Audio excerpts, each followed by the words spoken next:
Pourquoi suis-je conservateur? Eh bien, tout d'abord, je suis conservateur parce que j'aime ma civilisation, j'aime la civilisation européenne. Bon, en tant qu'historien, c'est peut-être aussi relativement normal d'avoir développé un certain amour par rapport au passé, mais je crois que chez moi, ça va plus loin dans le sens que venant de cette très petite communauté germanophone belge, c'est très difficile de se sentir comme appartenant à une identité nationale. Déjà être belge, c'est déjà fort compliqué, alors faire partie de cette petite minorité l'est encore plus.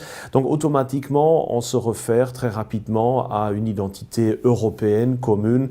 Et pour moi, cette identité européenne commune est quelque chose de très important. C'est quelque chose que émotionnellement, qui m'apporte beaucoup. Et donc j'ai toujours développé un très grand amour pour ce passé commun, pour nos magnifiques cathédrales, pour notre pensée philosophique, pour la beauté de la musique polyphone européenne, pour toute cette richesse du patrimoine. Et donc forcément, avec l'amour pour ce patrimoine, va de pair aussi une grande sympathie pour les différentes valeurs qui ont constitué ce patrimoine, que ce soit le christianisme, que ce soit la notion de famille, que ce soit aussi la notion de gentilhomme, de gentleman si on veut, pour le patriotisme national également. Car sans amour pour nos différentes patries, il est évidemment aussi très difficile de développer un vrai amour pour le passé, pour l'Europe, pour son identité. Et donc, à fur et à mesure, je me suis très fortement identifié avec ces racines de notre civilisation européenne commune. J'ai compris comment ces racines-là, comment les valeurs de notre passé ont rendu possible justement cette magnifique civilisation.